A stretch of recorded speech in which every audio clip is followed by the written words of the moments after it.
Time now for everybody's favorite guessing game, What's My Line? Throughout the world, only one company produces all types of business machines and systems, Remington Rand, who now invite you to play What's My Line?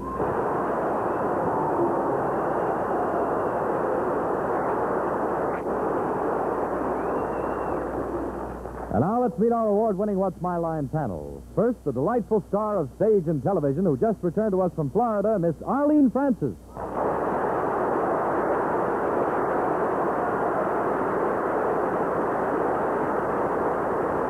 And tonight, substituting for our missing Bennett, sir, is a charmer who, with his doll of a wife, will be present at the world premiere of their new picture, Forever Darling, in Jamestown, New York on Tuesday night. But tonight, fortunately, he is with us, Desi Arnaz.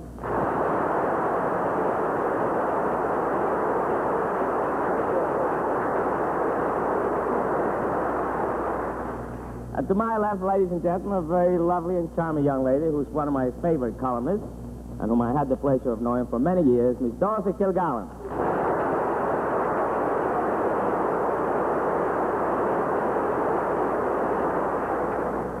Gracias. Y me izquierda el señor Federico Allen. Wow.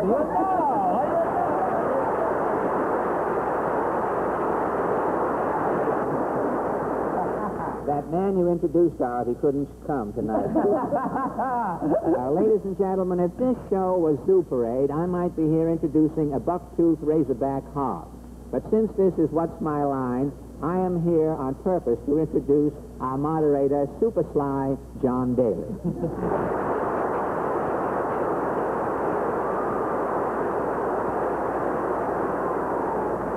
Good evening, ladies and gentlemen, and welcome to What's My Line. And, panel, I've got the best possible news for you. Please get your blindfolds on. All right. Oh, that's too bad, isn't it? Well, we're going to play some tricks tonight. And while we play some tricks, we've got some very interesting people with some very interesting occupations who will, I think, give the panel a lot of trouble. We'll also have a famous guest challenger a bit later on. And when we get all the blindfolds on, we will produce an individual who, panel, of course, has some area of identification which we feel that we must hide from you because either in appearance, costuming, handwriting, or some other aspect of personal character would give you too much information. Are the blindfolds all on place now? Yes, Mr. Daly. Well, good. Will our first challenger come in and sign in, please?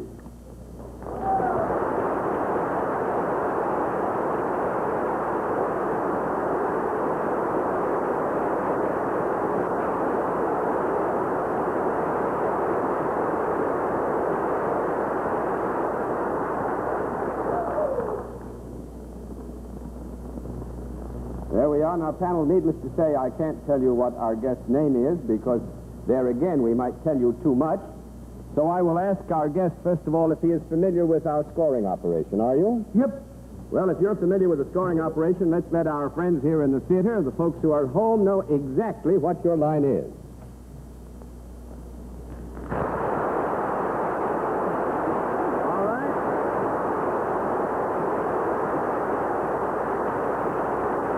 Panel, just to be sure that we keep everything in balance and that you'll get a little bit of help, I will tell you that our guest is self-employed. With that, let's begin the general questioning with Dorothy Kilgallen.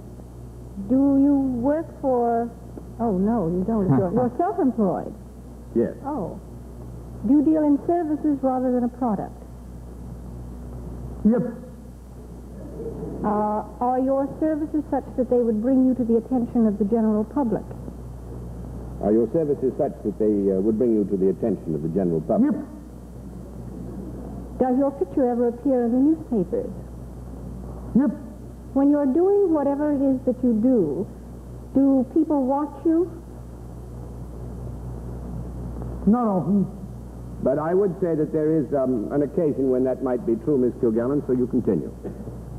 Do you have an office of sorts? Do you have an office of sorts? Nope. That's 1 down and 9 to go, Mr. Allen. Well, if you're self-employed and you have no office, where do you do your business? That, Mr.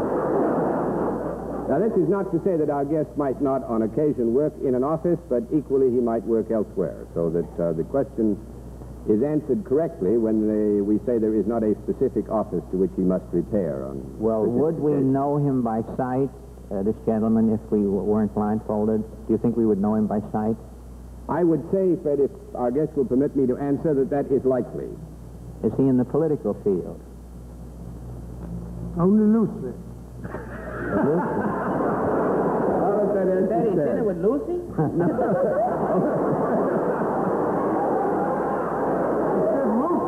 Oh, loosely. Oh, That's, You heard me the first time. that's another show. I Love Loosely. That's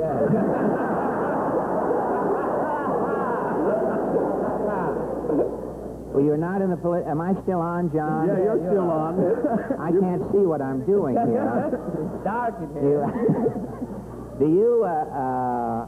You're not in the political field then?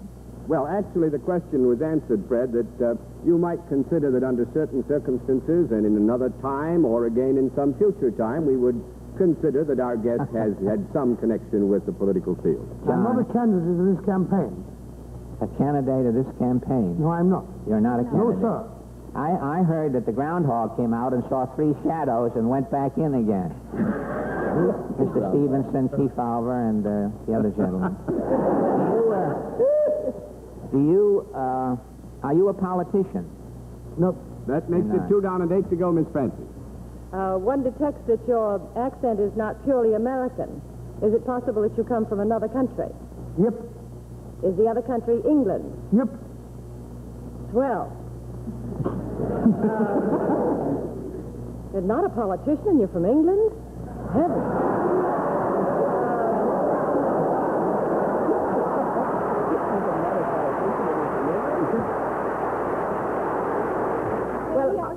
Are you? Yes. You may have 15 seconds for a conference. Well, I was just thinking that there was a politer word for it. Diplomat. Yeah. No, that wasn't a question formally posed. The conference time is now over. Miss Francis, will you continue? Are you a diplomat? Nope. That's 3 down and 4 Thank to you, go. Dorothy so gallant. Then the honor. You know, I have a lot of trouble speaking English with my eyes open. This I don't know if I'm going to be able to. This is pretty rough. He's not a diplomat, eh? He's from England. Let me say, Every Englishman is a diplomat, so I don't believe that statement. yeah, are you, in the literary world? Are you a writer? Yep. You are?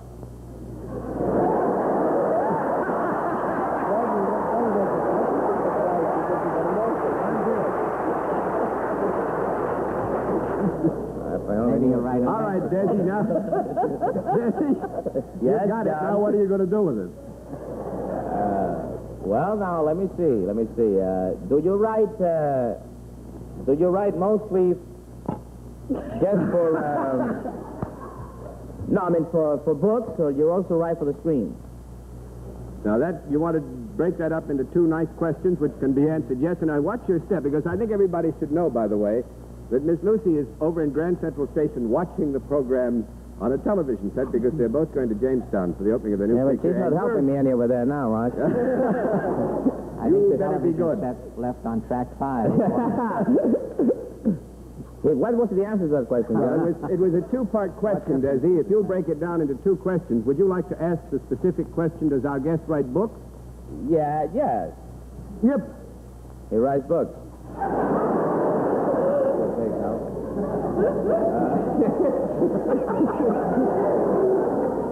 Have any of your books ever been made into a motion picture? Nope. That's good. Go ahead, Don.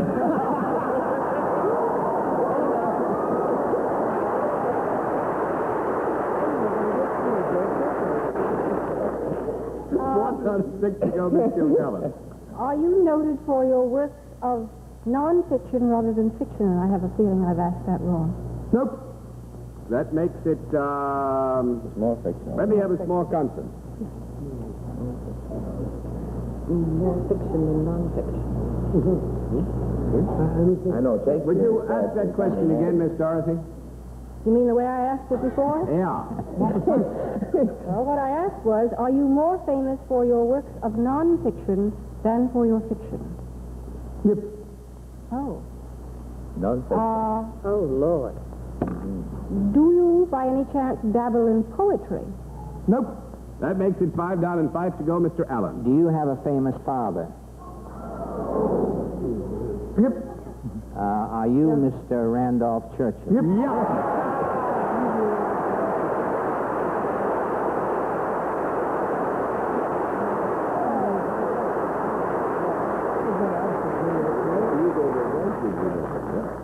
Very good going, Fred. Actually, I must say that Mr. Churchill was a bit surprised after he gave an answer of more than a monosyllable that it didn't come up sooner, but I thought you did very well disguising your voice.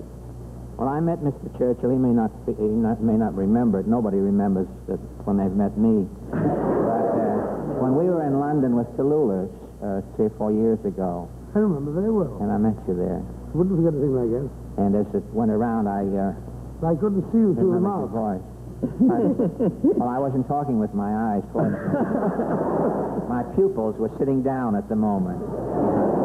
Well, sir, your great father has done us much honor on many public occasions by referring to the fact that your grandmother was an American, and we kind of think that you are, in a way, American, Well, I'm too. afraid I'm only a 25% American. 25% American. Are you going to stay in the United States for a bit? Not very long. I'm flying down on Tuesday to South Carolina to see Mr. Bernard M. Baruch.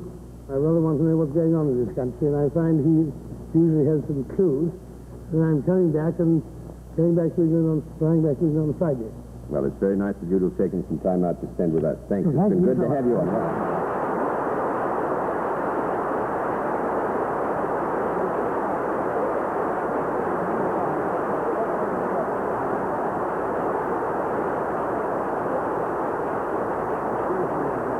All right, panel, a very good beginning. Now let's see if we Accuse me can... of knowing all the time, John. Well, actually, You're from my lawyer. you're from Boston, which is the next thing to being British anyway, you know. That's right. I Yeah. guessed Mr. Lodge the other day, too. You guessed Ambassador Mr. Lodge, too. I guess that's my field, John. I'm afraid, I think that is, Fred. You just read so widely, you know? Yes, I do. Well, we've got one for your... Cinerama reader. I read widely. You read that. Let's see what you can do with another challenger now, Mr. Allen. Oh, I'm through for the night. You're through for the night. Will you sign in, please, sir?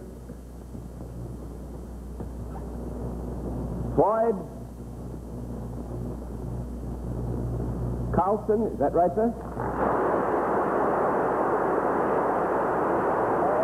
Mr. Carlson, where are you from? Richland Hills, Texas. Richland Hills, Texas. Well, it's nice to have a Texan with us. And actually, we're a little bit short of time tonight, you know. I think if you don't mind, you take a look at the panel. Then you come with me. We won't give them any more clues, okay? And tell me if you know how we score this operation, do you?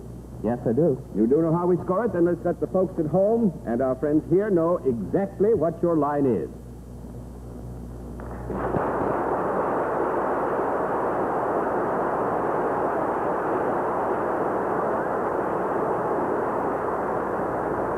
Panel, once again, to be as helpful as we can, I will tell you that Mr. Carlson is salaried. And let's begin the general questioning with Arlene Francis. Mr. Carlson, do you deal in services? Yes, I do. Are they beneficial for both men and women? Yes, Do they come to you, these men and women? yes, Do you work indoors? no. That's 1 down and 9 to go, Mr. Arnett. Working door. Nobody in Texas works indoors. I guess so. Not in Texas. Wide open spaces. I'm going to be in Texas next week. Maybe I'll come to you for one of these services if you could tell me.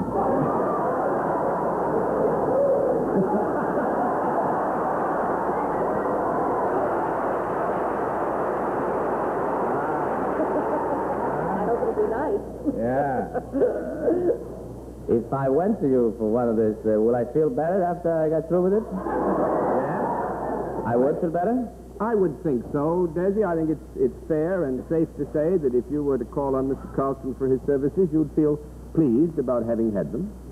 Uh-huh. If I went there, would you touch me in any way when you're doing this thing? No, I wouldn't think it was necessary. No, I mean, that I will admit, Desi, that it's possible, as is true in all these cases, there might be some physical contact, but it's not... He works by long distance. Yeah, That's 2 down and 8 to go, Miss Kilgallen. Mr. Carlson, could I enjoy your services as well as Desi? Yes? Oh, he's got better racket. Outdoors. And we would be out of doors whenever we negotiated whatever this is. Yes?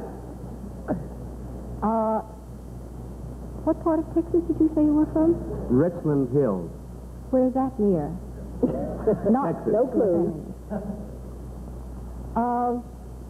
Do you ever work with animals? No. 3 down and 7 to go, Mr. Allen. You confine all of your activities to human beings, do you? Yes. And do you... See, Desi put it out of my mind. I was going to ask you something. But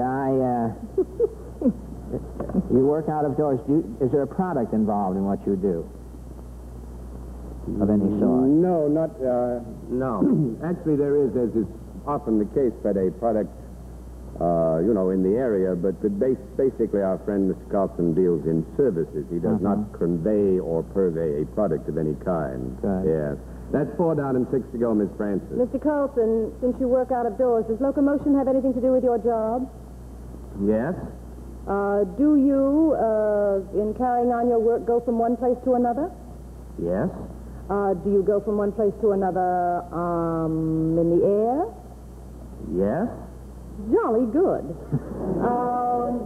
Then you are in some method of transportation that flies. Is it something that is not usually used in the air?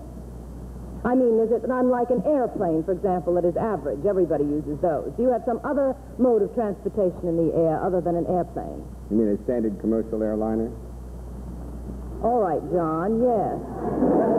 Yeah, your answer would be yes. Yes. Would it be a form of locomotion such as a helicopter? Yes? The whirlybird. Don't call it a helicopter. Whirlybird. I was in one down in Tampa. That's what made me think of it.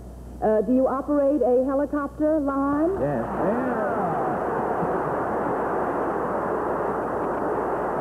And Mr. Arnaz, I want you to meet Mr. Carlson because he's going to be at Jamestown tomorrow to fly you and Miss Lucy to your...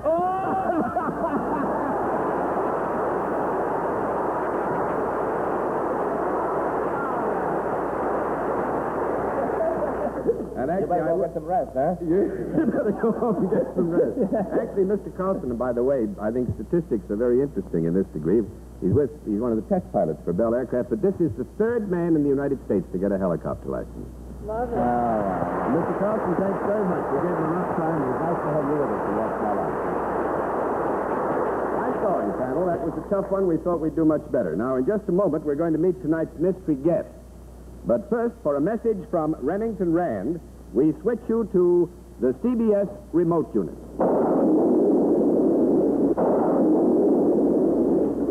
This is weather, one of nature's ever-changing mysteries. It affects every one of us every day of our lives, and yet we know relatively little about it. Weather, that's something we'd all like to do something about, isn't it?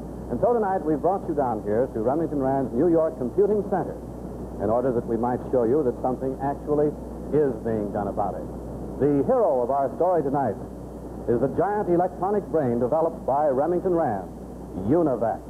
Now, recent experiments show that future use of Novak may give us faster and more accurate weather predictions than were ever possible before. You see, Novak can take the past histories of thousands and thousands of storms, analyze them, compare them with developing conditions, and make predictions, all in a matter of minutes.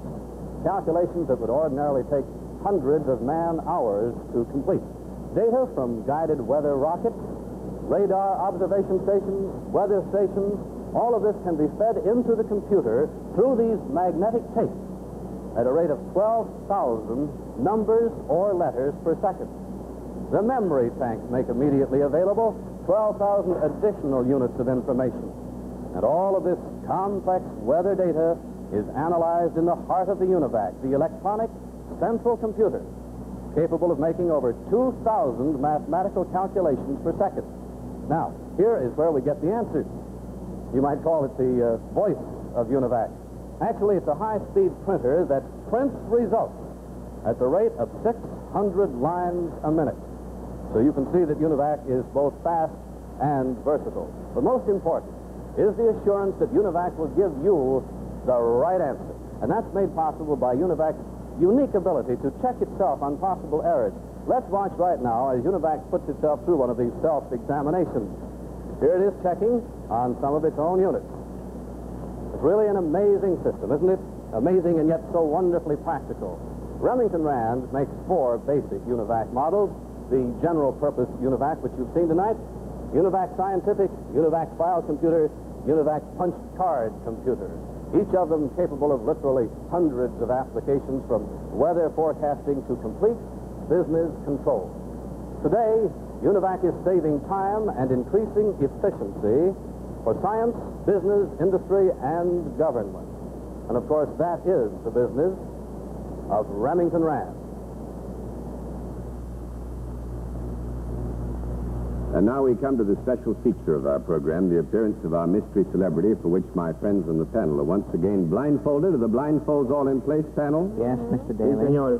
Good. Will you come in, mystery challenger, and sign in, please?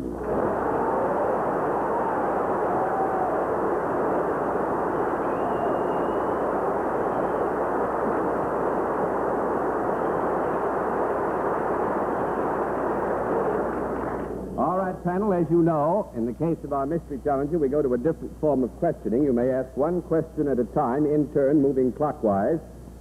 And we'll begin it all with Fred Allen. I assume that this is a lady, John, because of the whistling and the vociferous reaction of the audience. The assumption is a reasonable one. Are you in the theatrical business, Miss or Madam or Mrs.? Yeah, I guess so. Pardon? You got a yes, I guess so. Miss Yes, Francis? sir? Mm-hmm. Have you appeared in pictures? I'd say so, ma'am. It's Randolph Churchill back. Desi Arnaz? Why didn't you get somebody over here today that I can understand?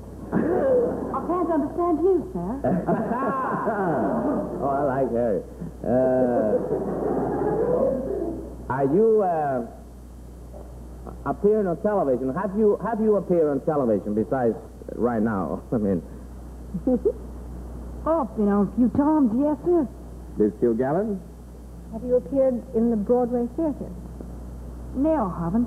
One down and 9 to go, Mr. Allen. You haven't been in the theater? Are you on a television show currently? I mean, a show of your own, a weekly show. No. That's 2 down and 8 to go, Miss Francis. Would you be considered a leading lady? I don't know. I would. John? Yes, I would think is the answer to that, Miss Arlene. Mr. Arnaz? well, now let's see. Are you known more for your dramatic roles than anything else? I mean, would you be known more for dramatic than for comedy roles? I like to think so, sir. Miss Kilgallen? What was that? Dramatic more than comedy. Have you made a picture which is planning to be shown, or which they are planning to show at Radio City Music Hall? Yeah. Mr. Allen? Is that all I have to know now, is what's coming to the music hall the next? All you have to know, Fred, actually, is what's coming to the music hall in the next 10 years, and you're in. I did know, John, but it's escaped my, I passed. Is the picture that's coming to you called Picnic? That's right. That's what I What It did you is say? Is picnic? the picture coming a picnic? Well, it is a picnic. I've seen it previewed, and it's just wonderful. Are you the young lady that plays the lead in Picnic? Kim Novak? Kim Novak?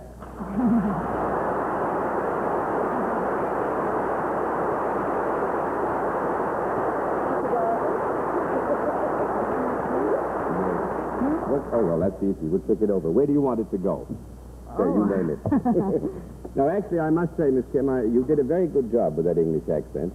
But I'm afraid that the wolf calls and the whistles, which, though we shouldn't at my age talk about these things, are well-deserved, kind of gave things away, and that tipped the panel off. But a very good English accent, I think. Fred? That pass that I gave John is not good to get in the theater. I mean, when Picnic opens, you can't get in there.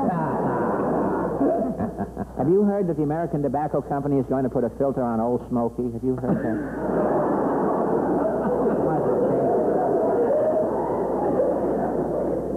No, we had hoped. Picnic. I saw the play. Miss Well, the Novak wasn't in the play. wonderful, and you're charming in it, Miss Novak. Oh, thank you. You're welcome. I'm glad you gave the plug for us, Dorothy. But you're a blonde now, and you're a redhead in the picture. I've seen a preview, too. What happened? Well, my hair's been blonde always, except for a picnic. Josh Logan thought it would be more in character of a Kansas girl. So I put on long red fall. Well, you look beautiful.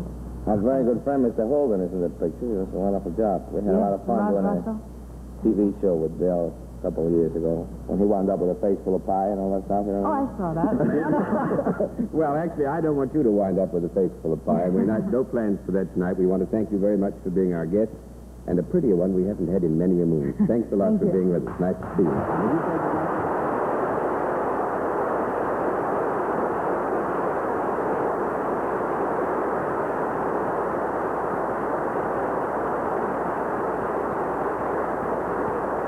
I would make one note for the record, if I may. This is by way of being our 6th anniversary. The actual date was February 2nd, and we've had a lot of nice telegrams from Frank Stanton, who's the head of CBS, and our old colleague, Mr. Block. And we're kind of happy about the anniversary and would like to, if we may, digress from good manners long enough for me to wish the panel many happy returns.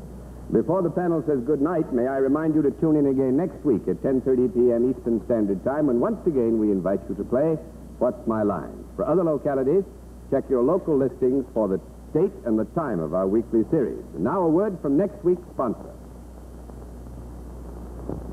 Univac, the giant electronic brain made only by Remington Rand, takes business statistics from magnetic tape, letters, numbers, and punctuation marks, processing them through its electronic circuits at phenomenal speed.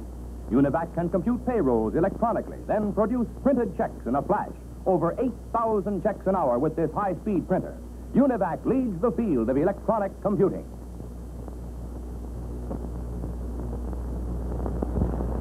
And now for a personal message, Miss Lucy. Desi did real good, and we're proud of him. He did real good. Until next week, this is John Daly saying good night, Miss Arlene.